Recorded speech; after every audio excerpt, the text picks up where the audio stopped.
Welcome to another episode of Love Living Local 315. We are your hosts, Scott and Kelly Greats, and today we are joined by Ryan Miller, director of MVCC's Thincubator, founder of Rust Belt Startup and powerhouse behind local entrepreneurship, community building, and creative storytelling right here in the Mohawk Valley. And right before we hit record, Ryan hits us with, he's never been on a podcast before, which I find... A guest on a podcast. Yeah, well, Right. I've been on his podcast. I know. You've given Yeah, commencement speeches. Yeah. You're involved in everything that is, Utica, Central New York. You're truly a powerhouse. Who is not having you on their podcast? I just don't know. Why If is there's- this? You're the. Are there a lot of podcasts locally? I don't know. I don't want to get weird early in this conversation, but yes. Yeah. And then why maybe a they? reason. Maybe they're just scared of you. I don't know. I don't think I'm gonna feel really bad if someone has, and I totally And you don't totally remember. forgot I it don't and think blocked so, it though. out. Yeah, I don't think so. Oh man. Well, listen, your path is insane. I don't know how we're gonna do this in 30 to 40 minutes, but from music to media to entrepreneurship, where to begin, man? I've lived here my whole life, right? So when you talk about someone that's been kind of a lifelong, I don't know, Mohawk Valleyan or Utica. I grew up in New York Mills, so it's like Sure. not technically Utica, but have seen kind of the ebbs and the flows of things. So I guess I've been around long enough to maybe spot some trends and maybe think about how what our opportunities are as a region. I don't know if that's any kind of lead in at all, but I don't know. I've done a bunch of stuff, and Let's go back. Let's go back to like New York Mills, right? Yeah. Graduating. Did you have any clue? Do you still have a clue? You know what's funny? Because you and I are a lot alike. I still don't know what I want to be when I grow up, right? Oh man, when I graduated Mills, it was 99. My senior year, all I wanted to do was travel, and I think still to this day, like one of the most amazing things that I've ever, I feel like that has affected my life is I planned a 1 month backpacking Europe trip after graduated from Mills. It was like July 3rd, got on a plane. It was gone from, this was 99. Mm-hmm. Went with a friend of mine and we went from basically London down to Rome. But this was, there was internet, but it wasn't like, you didn't have a cell phone. Right. And I can't believe my parents let me do this. Right. And that was, I think, just this moment where I fell in love with travel and honestly, like never thought I would come back here. Like, and I remember my dad talking to me a couple months ago I can't remember, we were all at dinner or something. And he said like, we're stunned that you're not just here, that you're in New York State, that you're in the United States, and that's just kind of the way that it worked out because then I went to Ithaca College for business because I had no idea. Actually, I wanted to be a record. I wanted to make records. And, because I was in a band for a long time, and I went to Ithaca, and I couldn't get into the music school. I wasn't good. It's a great enough to music get- school. Yeah. Well, apparently too good for me. Don't feel bad. So I got into, but if you're in one of the schools, you can take classes in the other schools, right? So I started taking audio production, and within, I don't know, like the first semester, they just ground everything that I loved about audio production into dust. And I was like, this is horrible. So I left the program, and just ended up with a business degree. And then was like, now what? Yeah. So I came back. What was the next? Oh man, I've done a bunch of different things. Well, what was the immediate after college? I kind of thought I would do the band thing for a while. So I was in a band called Reuben James for years. Then I worked for a family friend who had started up a kitchen and bathroom design business. And I quickly determined I was not very good at I'm better at moving bits than I am at moving atoms, because you measure things like when you're putting in, these did some high end kitchens and stuff, you measure a countertop, you're off by a half an inch, you got a big problem, right? So there's no undo button in that business. I had a hard time with that. And then I worked for an internet startup that went bust here. The way I found out that it was going bust is we'd get our checks. They would write the checks, but then they wouldn't clear. Right. That's a good indicator. Yeah. And so then eventually we were kind of like hip to this. And so we found out the bank that I can't remember the name of the bank they're using. We'll not use it. But we would go to just get the cash out, right, of the actual account instead of waiting to see if there was money. And they're very nice there. And they knew that there was a problem. And so some days we would go and they would not cash the checks, but they would give us a bunch of the lollipops like they give little kids. No. As a consolation prize. And so then I knew I had to figure something else out. Yeah. So let's go to the something else. Yeah. Should we start with Thincubator? Yeah, sure. Okay, Totally. tell us about it. So my short pitch is that we're a startup that helps startups start up. And which is super exciting. It should be. Yeah. I mean, I think so. It's the greatest, you talk about what do you think you do for a long period of time. I had no idea what a business incubator was when I kind of got offered this opportunity and thought, oh, I'll do it for a few years and see how it goes. And I've been there doing this 10 years now. I think it's the thing that it's like absolutely the thing I'm supposed to be doing right now. So we work with individuals and students and existing companies, people that want to get a business off the ground here in the Mohawk Valley. And, we do a lot of programs and trainings, and I spend a lot of my time in this, what you guys are doing here. It's just like, I'm kind of a therapist for a lot of people, Entrepreneurs, it's a lonely business, as you know, it can be lonely at times.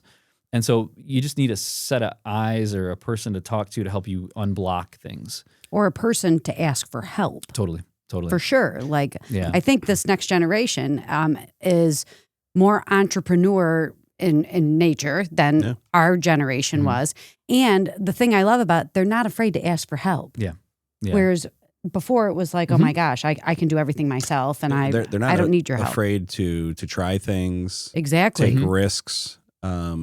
Where we had, I feel like in our generation we had to know that we could do this before we would take 5 years to start something that takes an hour. Yeah. These kids will just jump right into it, you know? And what's cool about what you do is, as I say all the time, you can't always read the label when you're trapped in the bottle.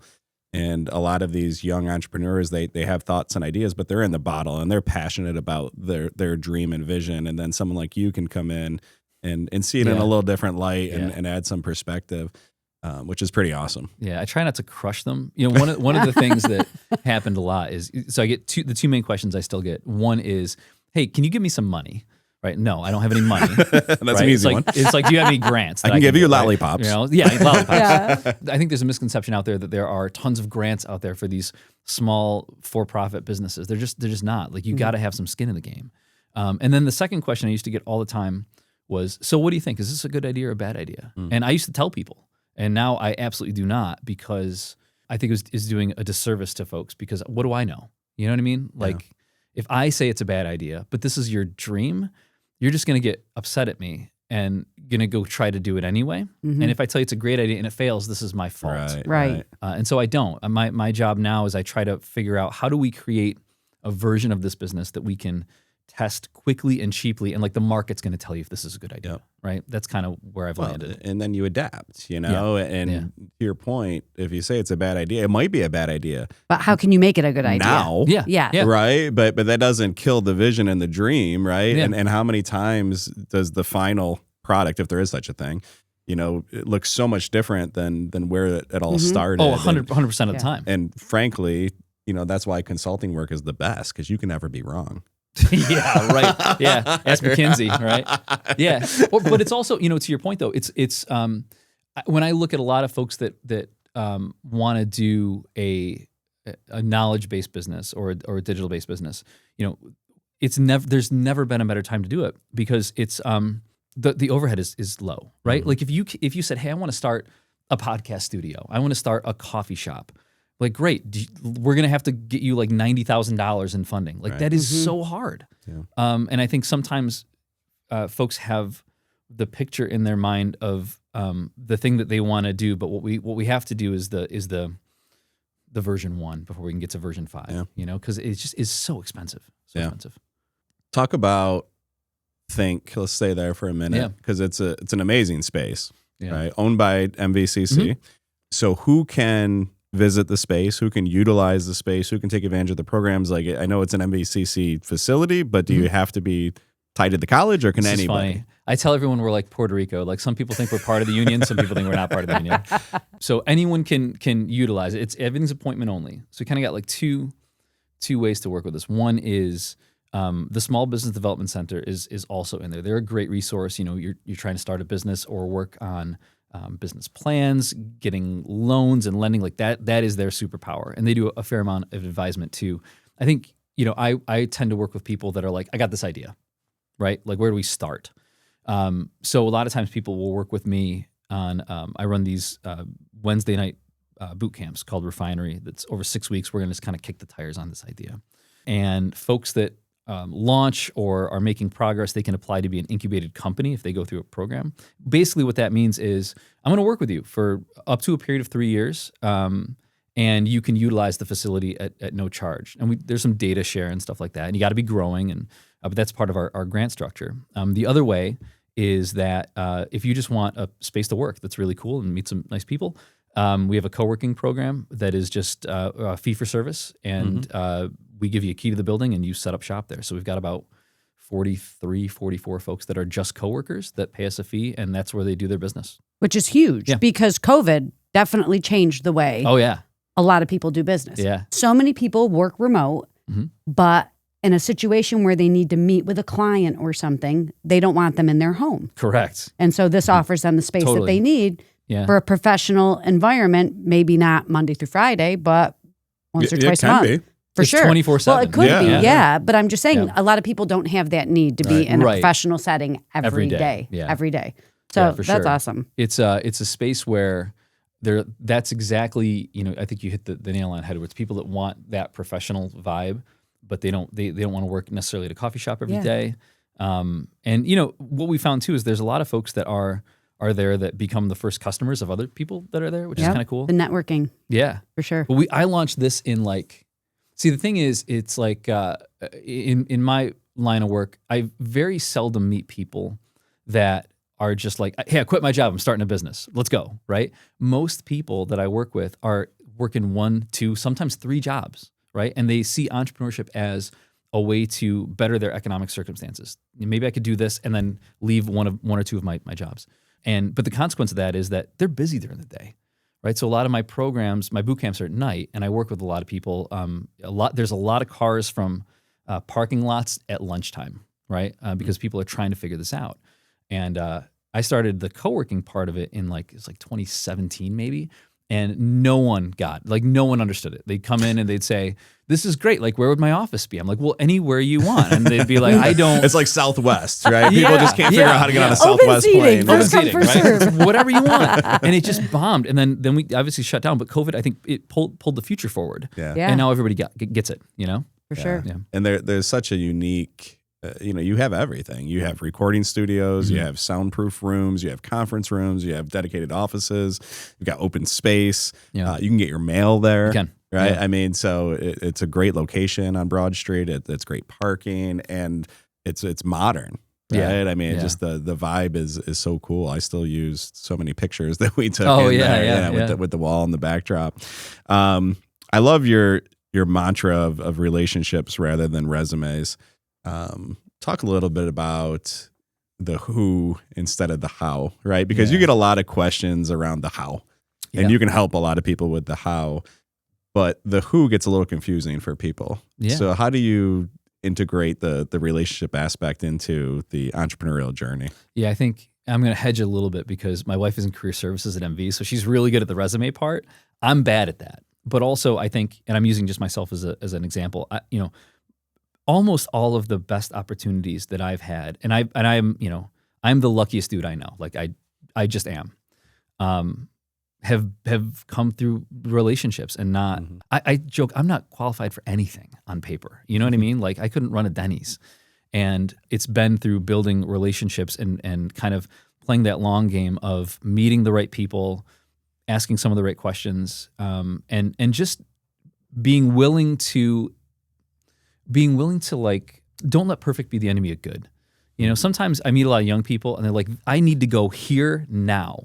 Yep. And I tell this story about, I don't know if you're a fan of Quentin Tarantino at all. Sure. Right? So so he, when he was starting out, he worked at something video. What was a video store? And he wasn't trained in film school, but I tell everyone what he did. If you're in a crappy job, if you're going to be in a crappy job, be in a crappy job that is dream adjacent. And so, he was at a video store, but what he did is he watched videos all day and learned the craft of what worked in a shot and how do you light and how do you do a story arc, right? And so, on its face, that was a crappy job, but he used his time in a way that he could extract something from it. And I think that's one of the things I try to get young people to think about is who's the person there at your crappy job or at your non-perfect job that is going to give you that next opportunity, or what's a thing that you can you can take from that's going to get you your next opportunity. And if you can't identify either of those things, go get another crappy job. Mm-hmm. I love it. It's just wrote down the proximity rule. Yeah, totally. You know, and even if I'll use a kind of a stupid example, but you know, if you want to get into golf or whatever, like get a job, you know, maintaining a golf course. Weed eating at a golf course, and you're going to run into professional golfers and people who can, you know, connect you. And but yeah, I mean, it's so funny that you say you're not qualified to do anything. And if someone asks me, what does Ryan Miller do? You know, maybe that's a difficult question to answer, but at its simplest, you know, point, you help people. Mm-hmm. You're helping people to be successful. You are the definition of a super connector. Like, I don't know if there's anything I personally could need help with that I couldn't go to you and you could connect me to someone who could potentially help me. But it's true, right? And so, you know, maybe you're not qualified to do anything other than help people and connect people, which is the most important thing you're qualified to do, which is awesome. You know, there was this guy, I'm on the board of a company called Human Technologies, and when we had our last CEO, Tim Giaruzzo, had taken the role, one of the things we asked of him was, we were like, Tim, we want you to have a cup of coffee every week with a community leader, and you got to get them to introduce you to the next community leader. And if you need help, call us, we'll plug you in. But like, our expectation is that you're going to do, 52 coffees this year, and then you're going to do it again. And he did way more than that, right? And that simple act of, it's not asking for something. It's just like, there are people here that want to help you, but it is proximity. It is getting the reps in. And by the end of the first year, everybody knew who Tim Giaruzzo was. And I think that's just such a useful tactic, is just, can you just meet a new person every week and buy a cup of coffee and just learn what they're about? No sales calls, no, just meet people. Just put yourself out there. So secret, no secret now, but that's what we do. Yeah. We offered you a coffee, you declined it, but every week we meet someone new. Yeah. And then inevitably they're like, hey, who else you have to talk to? Yep. And then we get to meet people in their network, and here we are 2 years later, and people know us, and they probably shouldn't, or they might not be glad they do, but Well, and you got, you're in being in the insurance business, and you're in the relationship business. That's what you do, right? Yeah. I think, and we're all in the sales business, and sales is the thing that, we were talking a little bit earlier about, like, being nervous. Like, anytime, like, I'm so bad at selling anything, and so the way that I think I compensate for that is, like, let's just get the reps in and meet people, and then, like, something will click at some point where I don't have to maybe do the hard ask, but maybe you're top of mind. You know what I mean? Yeah. And in my refinery program, that's the hardest part, is I tell people, like, the third weekend, I'm like, great, you got to go talk to 10 customers, right? And because that's the hard part. It's all in your head. The minute it meets, it has impact with potential customer, that's a scary place to be. Right? Well, let's talk about, you mentioned your wife works for MVCC as well. Yeah. I've got to say that I'm seeing a different trend with our area seniors. A lot of kids are choosing MV to figure out what they want to do. Yeah. The expectation is not, you need to go to a 4-year college to be successful.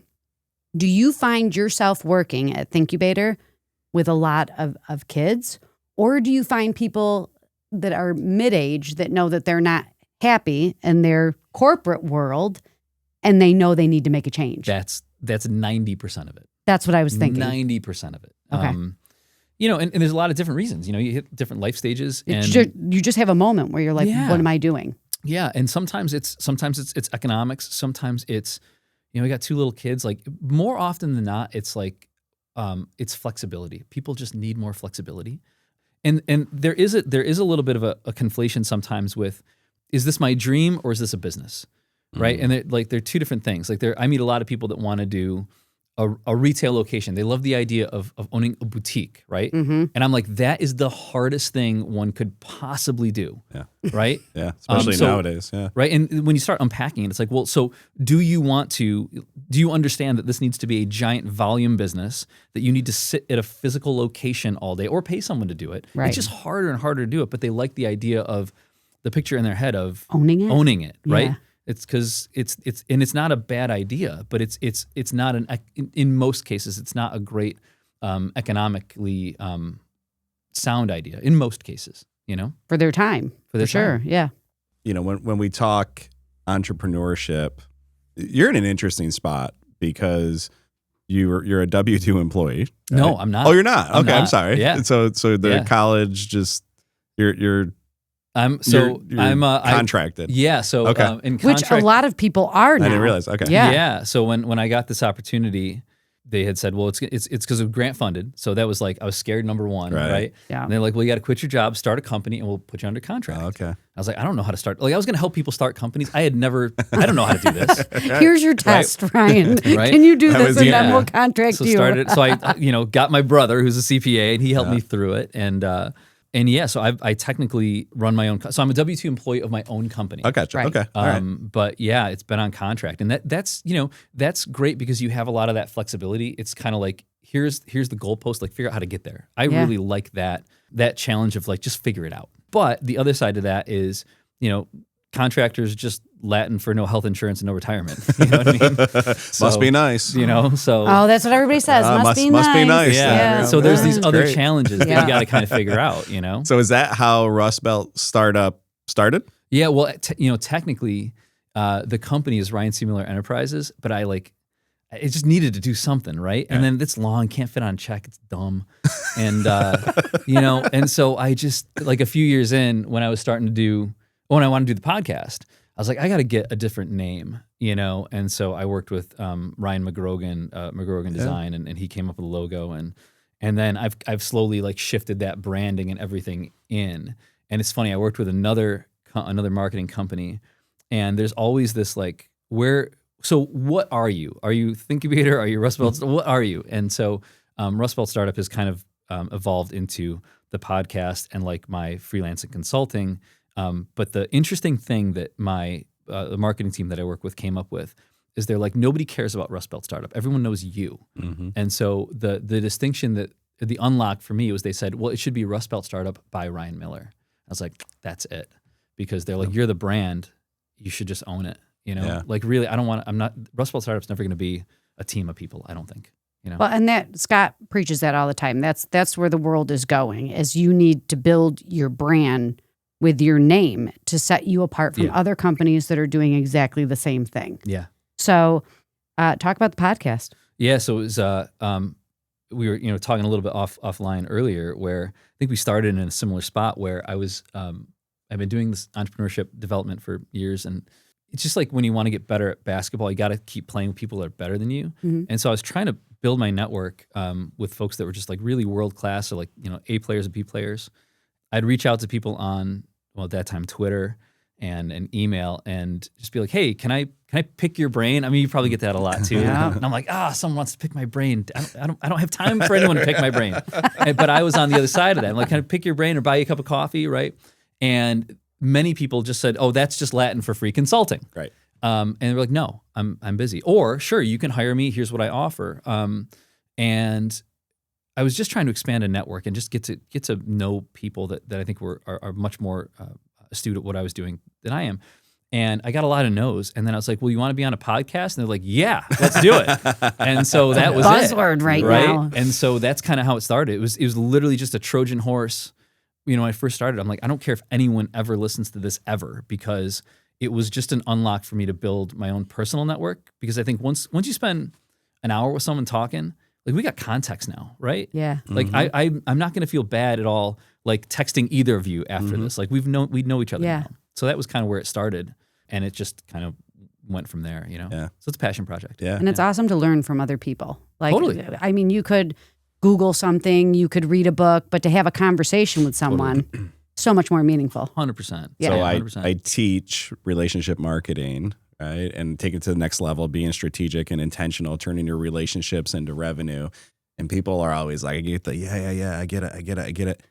But how do I do it? Mm-hmm. Like, how do I start? Yeah. And, my answer is, well, interview someone, right? Yeah. And they're like, well, how do you interview someone? And, what you can do without all the equipment in the podcast, and where I started was just a little mini blog. Yeah. Right. Yeah. And so I'd say, Ryan, I'd love to come, do a little feature on you, your business, like a newspaper reporter. Right. And I've got X number of thousands of people in my social media audience, and we'll cross pollinate and tag each other, and really just all about you, hype up. And after a 20, 30-minute conversation, now we know each other. That's right. And so there's you don't have to hire me anymore. You guys know the answer now. Go go interview people, right? But it has to be servant heart, right? It has to be what's in it for you. I'm not there. None of this is for me. It will benefit me eventually, but it's to serve you and introduce you to my audience and help promote you and your business. No ask. And that's probably the biggest mistake people make out of the gate is, can I pick your brain? Don't ask Ryan for something. You got to give Ryan something first before you can ask. That's totally it. You've worked with students and refugees and seasoned founders. I'm fascinated by common denominator success habits. Like what common traits do you see with all the different people that you've worked with where you're like, they have this? Number one, they're solving a problem, right? Like all the easy businesses are taken, right? Like if you're like, I could start this because it seems easy, it's taken. So I think some of the common threads are they're solving something that might be a little bit more complex. They're doing something that people don't want to do. Some of the best businesses are going to be like, remediation, junk removal, right? Like, I meet people that make a ton of money doing that stuff. And then there's also, people that prepare to have a little bit of runway. You got to have some skin in the game where sometimes the expectation is, I'm just going to start this and it's going to go off like a rocket. You got to be able to stick it out because it's going to suck. It's just going to suck. Right? And so many people that we've interviewed, I mean, Grazaday's one, even, our son Connor, like when they get started, work for free to get yourself out there. You know what I'm saying? You have to establish it. That portfolio or that, like, here's what I can do, but nobody paid me to do this. But this is what I can do. Or I tell everyone, get people to pay with attention. Like if you're good at something, like, that's great. So when I do talks or keynotes and stuff, like speaking is a race to the bottom because everyone wants to speak, right? And so we've automatically like lowered the fee structure in most cases. And so I'll get asked to speak at a place, but I really try to put a lot of time into developing a workshop or keynote. And so I'll say, great, this is what my fee is. And then 90+% of the time, people are like, whoa, we're not going to pay you. We don't have any money. And then you have a decision to make. And so but this is kind of the process where I've established the value, right? Yes. Like you got to establish the value, and then I can either say no, right? I have to do this for a fee, or you could reduce your fee, but more often than not, if it's something that is interesting to me, or I just think it's a good thing to do, I'll say, you know what, I'm going to waive the fee. Instead, what I'd really like is to get a Google review from your CEO and some photos for my LinkedIn profile and a testimonial. And that's something that they can do, and I can leverage that. So pay with attention if you can. Yeah. There's nothing greater than attention, right? Building your social media audience. I've gotten heavy into the book space, book publishing. It's this whole wild world that I didn't know existed. And I'm going to say this, it's going to sound ugly, but it's just true. Publishers don't care how good your book is. They don't give a shit. Can you sell a book? Right. How many can you sell? Yeah. How big is your audience, right? It's a for-profit. And so the first thing that they're going to ask you about is who's in your audience, right? And so building your audience, building your personal brand, helping people understand quickly, what's that one-word problem that you can help them solve? Because the amount of money you will make, if that's your thing in life, is directly proportionate to the size of the problem you solve. That's it. Period. To your point, like, and no knock on coffee shops or pizzerias, but we've got a few around here. Like, unless you have a unique niche or a different way to do it, like Westie's is, that we talked about with Javon, like, all right, you're another coffee shop, you're another pizzeria. Yeah. What problem can you solve for people that they're like, ooh, in 1 second, I need that? Yeah, I think that's really key. I think is it where you can compete on some of these existing ones that I've seen is I try to get people to think about in that journey of service, right? From that first impact to receipt even. If you were to rate like kind of what those touch points are and the quality of those touch points, what's the quality of that service? Is it, in a lot of cases, a lot of industries, it's god awful, right? And so if you're going to do something, if you can compete on that customer journey where if you're just bad, but everyone else has god awful, like you can win, right? Like I think about, we call that insurance. Yeah. right. Or like I think about it, people in the contracting business, right? Like who do you go with sometimes? The person that called you back. Yeah, right? Exactly. I get that from website development. I'm like, well, how'd you hear about us? Well, you called me back. No one else did, right? Like, crazy. So the standard of service is really, really terrible. So if I can just be bad, I think you can build existing businesses that can compete as long as that standard of care is really low. because that's something you can fix. People pay for that. Sure. You know? Okay. So let's talk about Utica.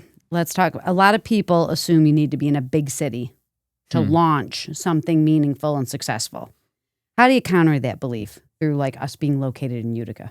I mean, I think that in a lot of ways, they're right when you're early on in your career, but because of proximity, right? There's just a lot of like if you're trying to climb this ladder or get to a certain destination, a lot of times there are just more at bats at a larger city. There just is. On the other side of it, I think back to like coming home. I remember coming home after graduating college, and I was at it was a Planet Fitness, and a lot of my friends had moved away. I ran into a friend of mine's mom, and this was a few months after I got back, and I'll never forget. She was like, "I thought if anyone would have gotten out of here, you would have," and that really stung, because it's like, are you calling me a failure for like you live here? Yeah, you know what I mean? Like, what does that say? And I think the flip side of that is because in those early 2000s, like 2003, 2005, there wasn't a ton going on. I think the absence of a scene creates opportunity. Like, I don't think that I could, if I moved to Austin, I do not think I'd be successful. If I moved to Boston, I don't think I'd be successful. I think I was uniquely positioned to be successful here because of what some might perceive as a lack of opportunity. There was a vacuum. Yep. And so I think identify the white space and see if you can fill it in a meaningful way. Yeah. We say it all the time, and it bears repeating that, I think the opportunities we have are because we're in a city that's big enough, but not too big. Yeah. And you mentioned that. You asked a question like, is Utica a small, big city or a big, small city? We got to grapple with that. Yeah. And I think we got to figure out, like, I don't know if there's one answer, but I do think it's an interesting question that we should start asking. What do we want to be? Right. Or even just, I think, looking at where things are at in your town or your city. There's like I was talking with a person a couple weeks ago, and I'm just fascinated by this idea of like building of community building and placemaking, and how do we as a city or as a town or a village are like literally articulate like what does this look like to you? Like, what does success look like to you? Is it a walkable downtown? Is it no traffic? Is like, what are the things that you want? And then you got to like juxtapose that with, are you willing to support them?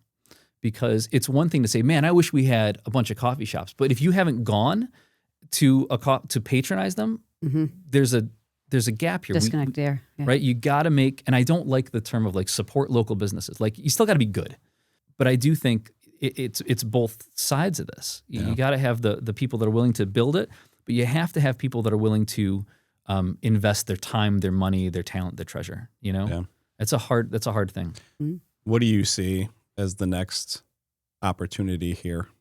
The North Star that I always come to when I think about my work with Thinc, or just being a connector or just someone that lives here is like, number one, can I create a place that my kids might want to stay, right? Number one. Number two is there's this like idea, what if, like when you think of Portland or Seattle, I think of like craft beer. I think of there's these like lifestyle things, right? These amenities of living there. I don't necessarily think of Boeing. Kind of the mission with Thinc is originally, I joke that like a lot of these incubators and accelerators, man, I keep hitting the mic. A lot of these incubators and accelerators were founded around like, how do we bring high scalable tech to like every region of New York? And there are people doing really great work at that. And finally, after a decade, I'm starting to see some high scalable tech. But I was always waiting for, Zuckerberg to walk through the next whatever, right? Name your sociopathic CEO founder, right? And that was kind of what I thought maybe success would be. And I'm a complete 180 on that, because what I've settled on, I shouldn't say completely. I want to support technology. We need it. We absolutely need it. But what if, what I see a lot of is folks trying to just make a better life here.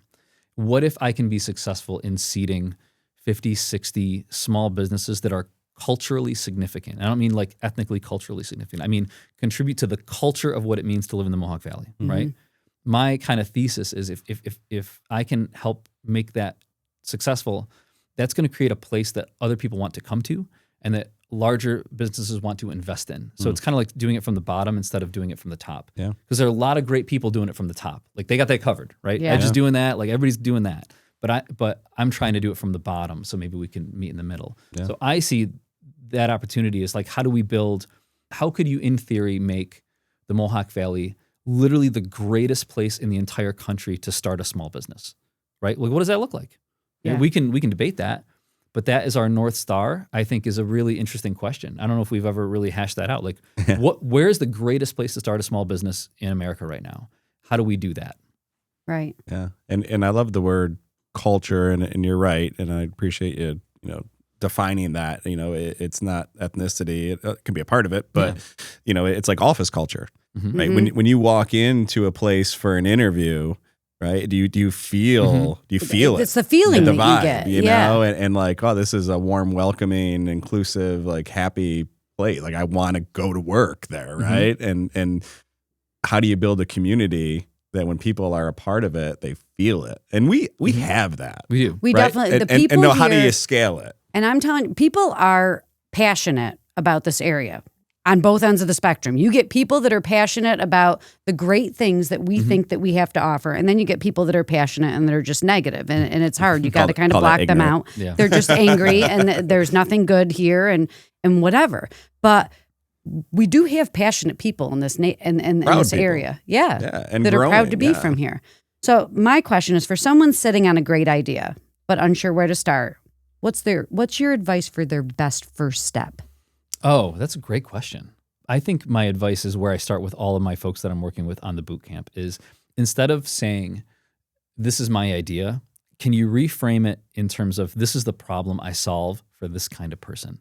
If you can't clearly, and not like, this is the problem I solve for women, this is the problem I solve for men, like, this is the problem I solve for, single dads with a kid that's working full time, that's trying to do a better job of getting their kid to read. I don't know, making this right. Like, you got to be able to flip it that way, because we're in the business. You got to be in the business of value creation. If you're not creating value, how do you expect anyone to pay you for it? Yes. So that's the first step. Target your audience. And if you can't articulate that, like, that's okay. Like, but maybe you should look at trying something else, right?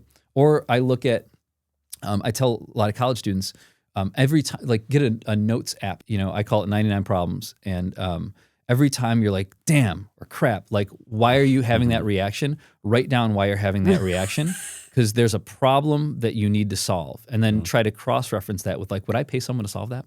Yeah. And it's learning how. It's not always learning how to solve the problem. It's learning how to see the problem is where I think you got to start. Yeah. That's a great answer. That is.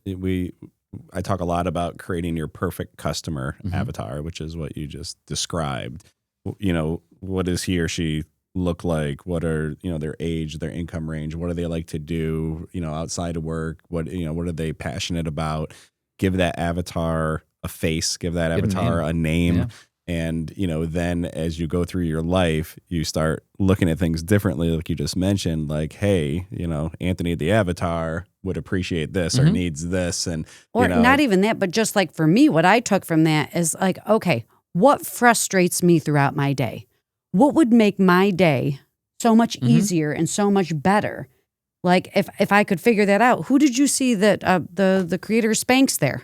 What's her name? Sarah Blakely. Yeah. I mean, amazing story. Like just a woman who wanted to put on clothes and feel good in her clothes. Yeah. Like she created a multi-million, billion-dollar business. She's likely the first to just sit and say, what would make my life better, easier, less frustrating, and how can I help other people with that? I got to see Sarah Blakely in person, and she goes, I didn't set out to create $1 billion company. Great she goes, story. I set out to create comfortable pants that made my butt look good. Exactly. For real. Something I felt good wearing. Yeah. So, that's awesome. She solved the problem. I mean, Okay. she solved a very real problem. Yeah. All right. We'll do one more question, then we'll end on our rapid fire, because this is such a Ryan Miller Is this going okay? phrase. Oh my God, it's Okay. great. We'll talk about it off camera. How do you answer that question, Ryan? That is a very difficult question. Yes, I think it's fantastic. smashingly well. Engineered serendipity. Yeah, it's a function of the coffee, right? Like, how do you kind of increase the surface area for luck to happen. I mean, one of the examples I use for young people is if you look back, or if I look back at moments or people that have drastically changed the trajectory of your life, you probably didn't know that that's what it was going to do in the moment, right? Where you can't really anticipate the thing that's going to shift your life by 1 degree, but over a decade, it's the difference between a plane landing from New York in London and landing in Paris from New York, right? And so being open to these possibilities to create connections and things to happen, it's just a numbers game. I think because we are not great at seeing the thing that is going to change our life, sometimes people wait for, like, I'll wait for that thing. And I think you need to, it's at-bats. Like how many at-bats do you get? And then you might not even know that it's like, I didn't know this was the thing. Sure. This kind of came about, I think, because I was looking to connect with people. Years ago, my now wife and I and a bunch of other young people I guess we were young at the time, did TEDx Utica, right? We were and so there was like the Trojan horse of that was we wanted to bring innovative thinkers to Utica, but the Trojan horse was how do we get like 100 of the most creative, interesting people that we don't know into a room to get to meet each other? Because if you called it Utica Speaks, like nobody cares, right? But TED was something that people understood. And doing that exercise over 5 years, like I think that's one of the most valuable professional things I've ever done in my life that created more opportunity per like ounce of effort than anything. So you just never know, right? I think it's just like, just start doing stuff. Yeah. And it's cliche, but you are always one relationship away from your entire life changing. Totally. And when you say like, I didn't think this would be the thing, I look at you and go, I don't know if it is the thing for you. Might not right? be. It might not be. And Yeah. you're one connection, one relationship away, and you're proactively doing that. Give a quick plug for a John Gordon book. It's called The Shark and the Goldfish. I don't know if you're familiar. I've heard of it, but it's like an adult book, but written in like kid font and whatever. And the long and short of it is this. I'll save you $15. The fundamental difference between a shark and a goldfish is the shark has to go out and proactively hunt for food or the shark dies. The goldfish waits for someone to come by and feed it. Sprinkle food in. That's good. And then it gets but if someone forgets to feed the goldfish, it dies. And so the point being is, are you being strategic, intentional, proactive with these connections, with these relationships? Because every once in a while there's dumb luck that happens, but you can't base your life around that, right? And wait for it, so... you have a unique, I see this in some of our guests, a unique blend of right side, left side of the brain, which I applaud because I don't. I'm a total right side, but you're a deep thinker, a critical thinker, but you're also a creative, and you're able to take complex problems and offer simple solutions, which is a gift. And I love that you're doing that in our area. Thank you. With a heart for our area. So we didn't get into the wine questions. We'll have to have Ryan back. Oh my God! I love wine. There's we could do a whole other episode on wine. We didn't talk about the music. Oh we didn't talk God. about the wine. Yeah. There's such a depth here. But let's rapid fire it. Yeah. Because we're 45. Okay. Coffee order that fuels your brainstorms. Double shot of espresso in the morning. I would have a heart attack. Favorite live music venue or gig that you've played? The Electric Company back I in remember Utica. that. I remember that Place. too. Yeah. Playing there. That was the best One venue. book or podcast you always recommend to creatives. Oh, the book would be it's a trilogy of tiny books by Austin Kleon, and it's Steal Like an Artist, Show Your Work, and Keep Going. You can get all three of them for like $12 on Amazon, and they will change the way that you think about art and business. Nice. Wow. Okay. Great tip. I'm going to do that. Tech trend that you're currently geeking out on. Vibe coding. Back-to-back interviews. Second person that has said that. Yeah. I have no idea what it is, and I need to figure either. it out. Best advice you've ever received in one sentence. My dad said, if you're not doing anything, you can always pick up a broom and sweep. Dad's a worker. Mm-hmm. Oh, yeah. I bet he is. If you could instantly master a new skill, what would it be? Language. Learning a language. Get that a lot from deep thinkers. Mm-hmm. Yeah.